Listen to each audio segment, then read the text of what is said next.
नमस्कार, news one India देख रहे हैं आप। मैं हूं आपके साथ कोमल गंगवार। खबरों की शुरुआत करेंगे तो नोएडा से खबर, जहां सांवले रंग से परेशान छात्र ने खुदकुशी कर ली। 15वीं मंजिल से कूदकर 11वीं के छात्र ने जान दे दी। लोगों की फफ्तियों से परेशान रहता था छात्र।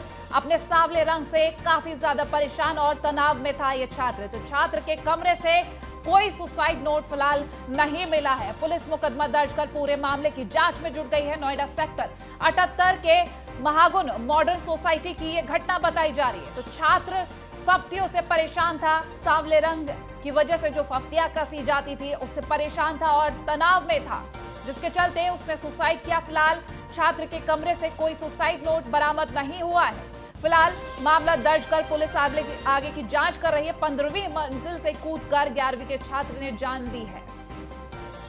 तो नोएडा से ये खबर आप तक पहुंचा रहे हैं। अपने सांवले रंग से काफी ज्यादा परेशान था ये छात्र, तनाव में था। इसकी वजह से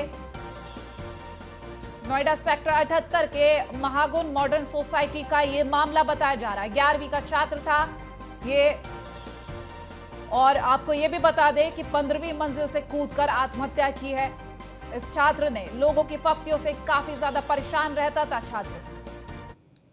देखिए, सेक्टर 49 क्षेत्र में एक सोसाइटी है महागुन मॉडर्न है। उसमें आज मॉर्निंग में तड़के 4-5 बजे के आसपास 15 फ्लोर से एक 17 वर्षीय बच्चे ने कूद करके आत्महत्या कर ली। हम लोगों ने तत्काल सूचना पे उसमें जो वैधानिक कार्रवाई ये कर रहे हैं, उसका पीएम वगैरह कराया गया है। उसके फादर यहाँ रहते हैं, फादर के साथ रह रहा था। उनसे पूछताछ हुई है और पूछताछ में संभवतः कुछ अपने कॉम्प्लेक्शन को लेकर के उसको कुछ प्रॉब्लम थी, और अब तक यही बात बताई जा रही है कि उसी के चलते उसने ये एक्सट्रीम स्टेप लिया है। लेकिन बाकी भी तथ्यों की छानबीन हम कर रहे हैं। इनके पेरेंट्स सेपरेटेड हैं, दोनों अलग अलग रहते हैं, तो उस एंगल से भी देखने का प्रयास किया जा रहा है। हालांकि अभी किसी की तरफ से कोई इस तरह की तहरीर नहीं दी गई है जिसमें कोई एफआईआर हो, बट हम लोग देख रहे हैं। और ऐसे में न्यूज वन इंडिया पूछता है, चेहरे के रंग की वजह से जान देने की आखिर ये कैसी मानसिकता है? क्या समाज की सोच आज भी चेहरे मोहरे को लेकर इतनी छोटी है? क्या वाकई में कलर कॉम्प्लेक्शन इतना ज्यादा मायने रखता है? बड़ा सवाल। चेहरे के रंग की वजह से जान दे देने की आखिर ये कैसी मानसिकता हो गई है? क्या समाज की सोच आज भी चेहरे मोहरे को लेकर इतनी ज्यादा छोटी है? क्या इसके लिए सुंदरता का जो बाजारीकरण है वो भी जिम्मेदार है? क्या ऐसे हालात पैदा करने के लिए आसपास के लोग भी जिम्मेदार हैं? तो आखिर कलर कॉम्प्लेक्शन को लेकर इस तरीके की मानसिकता क्यों हो जाती? क्यों आसपास के लोगों की बातें इतनी ज्यादा कड़वी हो जाती? क्यों चेहरे का रंग इतना ज्यादा मायने रखने लगता है कि नतीजा ये होता है कि कोई इतना ज्यादा तनाव में आ जाए और खुदकुशी कर ले?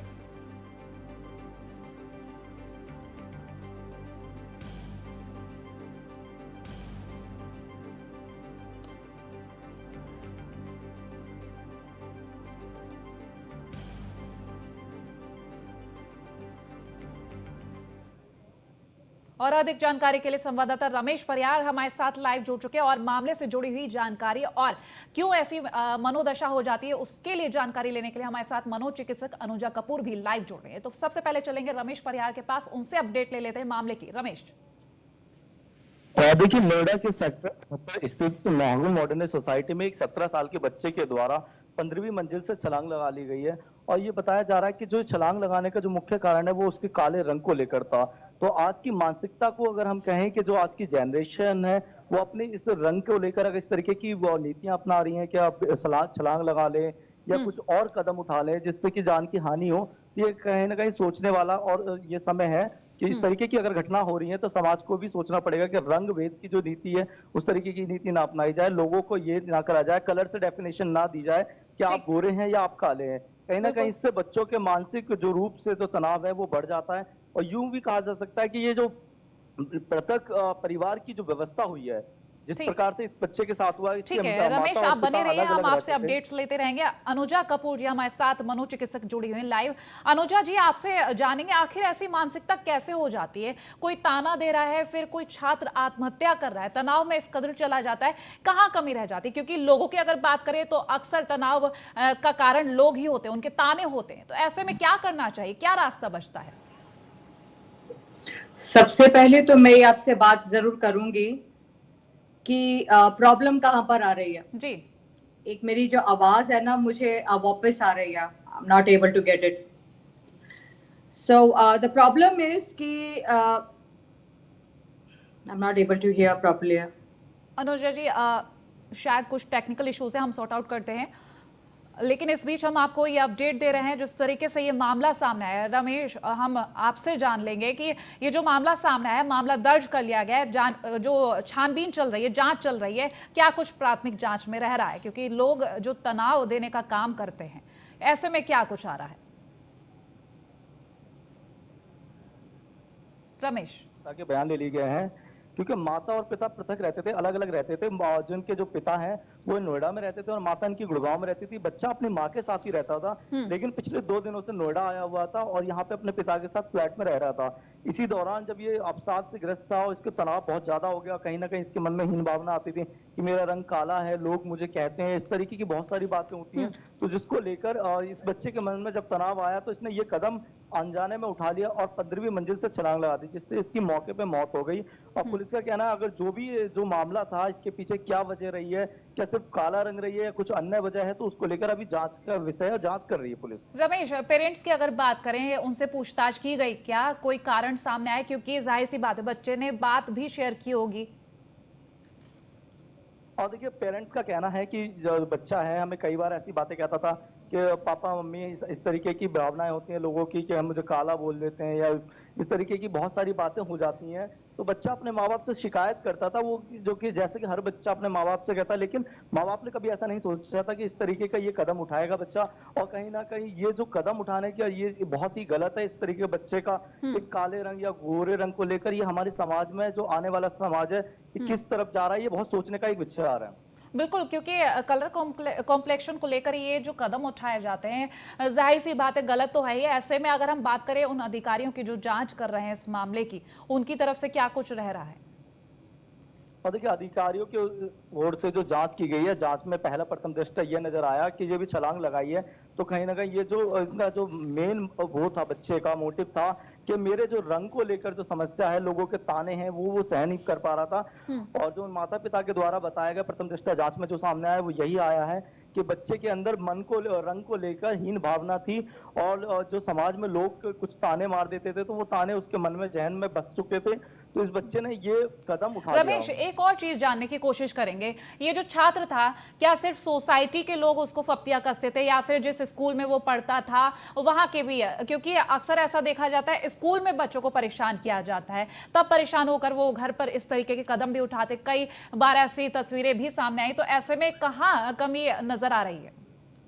और देखिए, माता पिता ने स्पष्ट करा है कि अभी स्कूल और ये सोसाइटी तो नहीं बता रहे हैं, लेकिन इनका कहना है कि इस तरीके के लोगों के द्वारा बार बार इनको कहा जाता था, इसीलिए तनाव में आके बच्चे ने ऐसा कदम उठा लिया है। ठीक है, बच्चे ने तनाव में आकर ये कदम तो उठाया, लेकिन जो सवाल मेन उठाया कि उसकी जो मनोदशा थी वो इस कदर काफी लंबे वक्त से वो इस चीज से जूझ रहा होगा।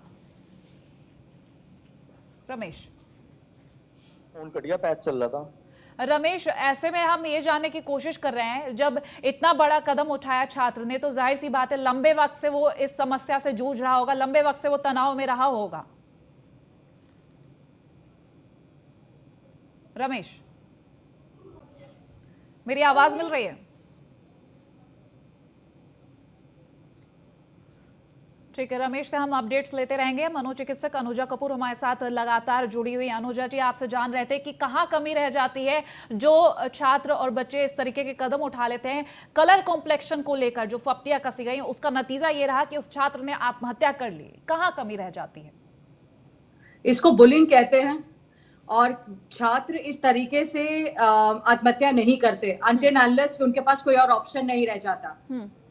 पेरेंट्स इस बात को ध्यान रखना चाहिए कि जो उनके बच्चे इतने महंगे महंगे हैं, 1 या 2 बच्चे हम लोग पैदा करते हैं जी। और उसके अंदर भी वो ध्यान ना रखना, क्योंकि ये बात घर से शुरू होती है। आप बच्चे को उसके कभी कभार छोटे ऐसे प्यारे प्यारे से नाम दे देते हैं, काला बुला लेते हैं, काली बुला लेते हैं और उसको कह देंगे अरे ये तो बहुत खूबसूरत है, बट वो खूबसूरत घर से बाहर नहीं जाता, वो शब्द जो है वो घर के अंदर घूमता रहता है। और क्या होता है कि बच्चे के दिमाग में एक ये मनोचिकित्सक की तरह उसका जो एक मानसिकता ये बनती रहती है कि मैं शायद बहुत बदसूरत हूँ। और आप ये देखिए कि जो रोल मॉडलिंग आप देख रहे हैं कि किस तरह के ऑब्जेक्टिफिकेशंस हैं, वो लोग अपने आप को सिर्फ गोरी ही दिखाने की कोशिश करते हैं कई एड्स के अंदर, फेयर एंड लवली लगाना, कई तरीके से लड़की गोरी लड़कियां ही आपको आकर लड़कों को आकर पटाएंगी, ये एक तरह की शब्दों का यूज हुआ जाता है। लड़की जब स्कूलों में होती है, कॉलेज में जाने वाली होती है, तो उसको लगता है शायद मेरा कोई बॉयफ्रेंड नहीं रहेगा, मेरा बनेगा नहीं, क्योंकि वो आसपास अपनी लड़कियों के साथ एक कंपटीशन में आ जाती है। हर समय आप यही मानते हैं कि एक काली लड़की की शादी नहीं हो सकती। तो हमें ये ध्यान रखना चाहिए और इन बच्चों को समझाना चाहिए कि सिर्फ शक्ल पक्का जो कलर है वो मापदंड नहीं है।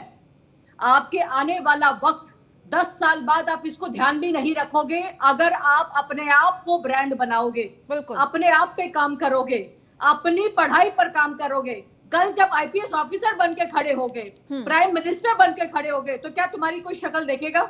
बिल्कुल। तो ये ध्यान रखना बहुत जरूरी है और उन पेरेंट्स को भी इन बच्चों के ऊपर खास करके अपना प्यार न्यौछावर करें।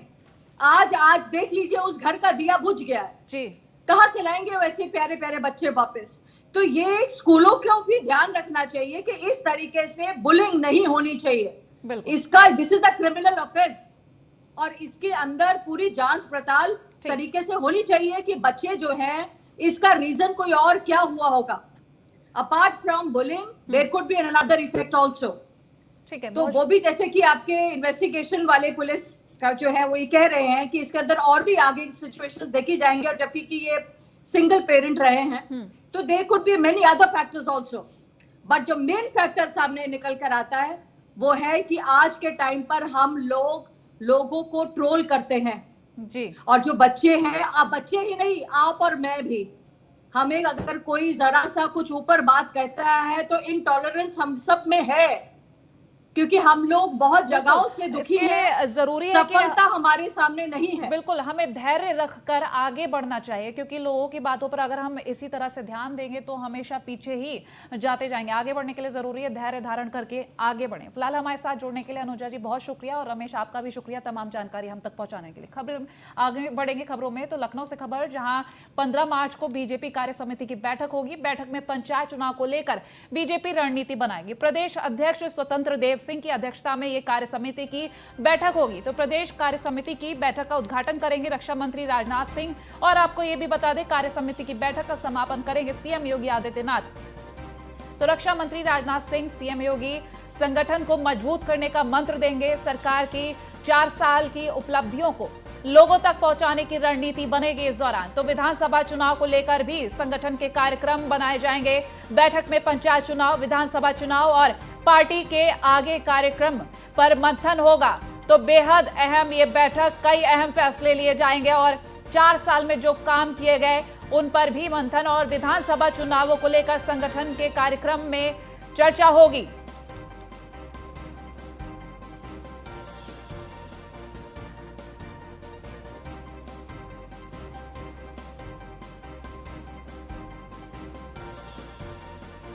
संवाददाता एसके वाजपेयी हमारे साथ लाइव जुड़ गए, उनसे अपडेट लेंगे बैठक की। एसके, बिल्कुल, हम देखें जिस तरीके से भारतीय जनता पार्टी उत्तर प्रदेश में होने वाले त्रिस्तरीय पंचायत चुनावों को लेकर पूरी तरीके से कोशिश कर रही है, बेहतर परफॉर्मेंस कैसे की जाए, जिसको लेकर कई अभियान चल रहे हैं, जहां प्रदेश पदाधिकारी कार्यक्रम कर चुके हैं और अब लगातार ग्राम पंचायत स्तर पर, गांव स्तर पर चौपाल का आयोजन भारतीय जनता पार्टी की तरफ से किया जा रहा है, जो कि कार्यक्रम 18 तारीख तक चलेगा।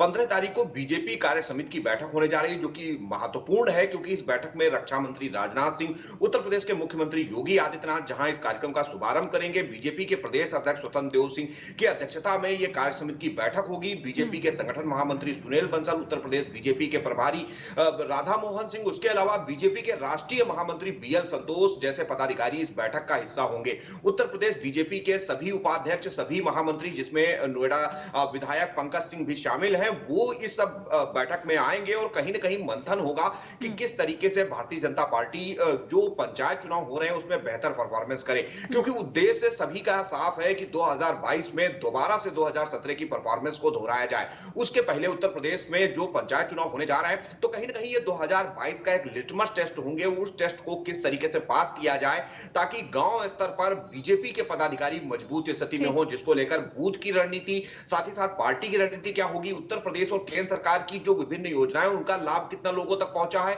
किस तरीके से सरकार काम कर रही है, जो संकल्प पत्र था उस पर कितना काम हुआ है, इन बहुत सारी चीजों को लेकर लोगों के बीच जाने की रणनीति बनेगी। और जिन चीजों को विपक्ष मुद्दा बना रहा है, कहीं ना कहीं उस मुद्दे से निपटने की रणनीति इस कार्य समिति में तय होगी। जी, बहुत शुक्रिया तमाम जानकारी हम तक पहुंचाने के लिए। दिनेश शर्मा पहुंचे हैं राम जन्मभूमि परिसर। तो डिप्टी सीएम राम जन्मभूमि में दर्शन पूजन कर रहे हैं। कनक भवन हनुमानगढ़ी में भी मत्था टेकेंगे दिनेश शर्मा। अयोध्या महोत्सव का समापन करेंगे डिप्टी सीएम दिनेश शर्मा। तो शिक्षा विभाग के अधिकारियों के साथ भी बैठक करेंगे। तो अयोध्या पहुंच चुके हैं डिप्टी सीएम दिनेश शर्मा और ये तस्वीरें आप तक पहुंचा रहे हैं जब डिप्टी सीएम दिनेश शर्मा पहुंचे राम जन्मभूमि परिसर और उनके साथ तमाम गणमान्य मौजूद। और आपको ये भी बता दें, डिप्टी सीएम दिनेश शर्मा राम जन्मभूमि में दर्शन कर रहे हैं, वो तस्वीरें आप तक पहुंचा रहे हैं। इसके अलावा बता दें, कनक भवन हनुमानगढ़ी में मत्था भी टेकेंगे और ये पूजन करते हुए तस्वीरें दिखा रहे हैं आपको।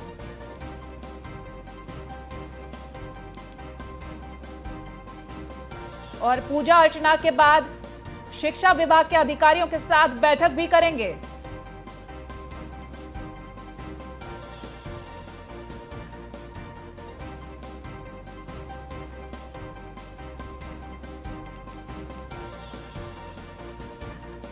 जौनपुर से खबर, जहां मामूली विवाद में दो पक्षों में मारपीट हो गई। दोनों पक्षों में जमकर लाठी डंडे चले हैं। मारपीट में दोनों पक्षों से करीब 6 लोग घायल बताए जा रहे हैं और घायलों को अस्पताल में भर्ती करा दिया गया है। जलालपुर थाना क्षेत्र के बिंदे गांव का यह मामला बताया जा रहा है। ये तस्वीरें आपको दिखा रहे हैं जब दोनों पक्षों में जमकर लाठी डंडे चले। फिलहाल दोनों पक्षों से 6 लोग गंभीर रूप से घायल बताए जा रहे हैं, जिन्हें अस्पताल में भर्ती करा दिया गया है। ये तस्वीरें देखिए।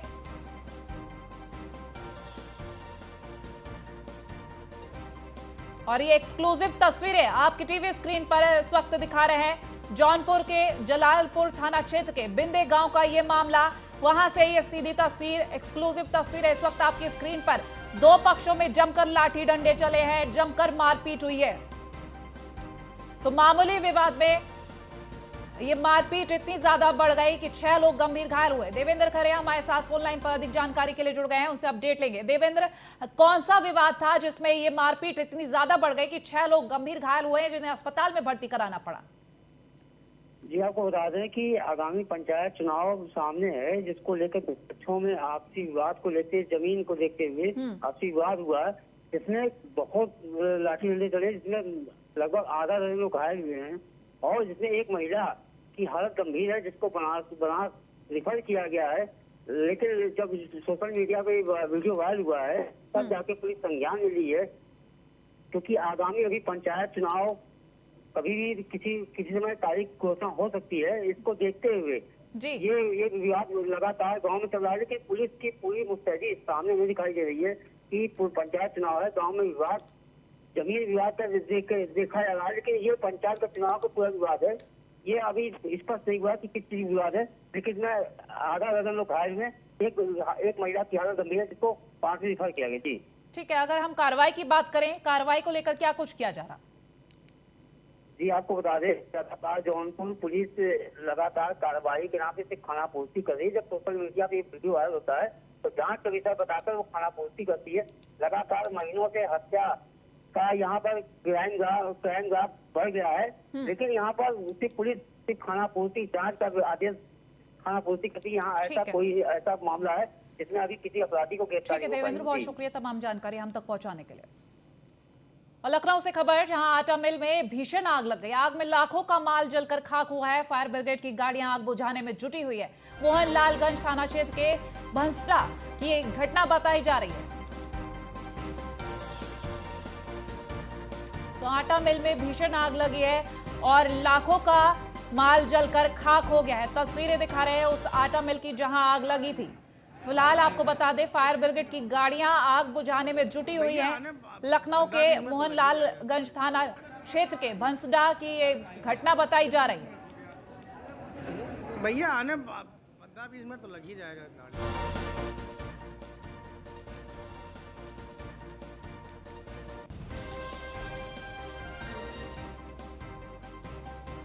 फरुखाबाद से खबर, जहां मंदिर में चोरों का आतंक देखा गया। मंदिर से लाखों के जेवरात पर हाथ साफ कर दिया इन चोरों ने। बता दें, चोरों ने ताला तोड़कर वारदात को अंजाम दिया है। चोरी हुई जेवरात की कीमत करीब 15 लाख रुपए बताई जा रही है। फिलहाल आपको ये भी अपडेट दे दें, पुलिस ने चोरी की रिपोर्ट भी दर्ज नहीं की है। घटना को दबाने की कोशिश में जुटी हुई है पुलिस। हम लोग लेट रहे थे तो पुजारी जी हमारे पास लगभग 3:30 बजे आए और हमको जगाया कि मंदिर में चोरी हो गई है और ताला कट गया है, वहाँ से दरवाजे खुला हुआ है उसका चैनल। हमें सर कोई जानकारी नहीं थी। ये रात में ऐसे करीब हुई 1 बजे की रात में, और माता रानी जो जेवर था वो ऐसे हमें जानकारी नहीं थी। ये पंडित जी मंदिर में जो रहते हैं वो आए थे काम करने के लिए, सफाई वफाई। जब उनकी नज़र पड़ी, जब ये हम लोगों को घर में बताया जाके। अमित कुमार, ये कौन सा मंदिर है आपका? ये दीप केसरी नवदुर्गा का मंदिर है कमालगंज जी। तो इसमें क्या चोरी होगी? ये इसमें 2 हार हैं सोने के। और फिलहाल बुलेटिन में इतना ही। देखते रहे न्यूज़ 1 इंडिया। नमस्कार।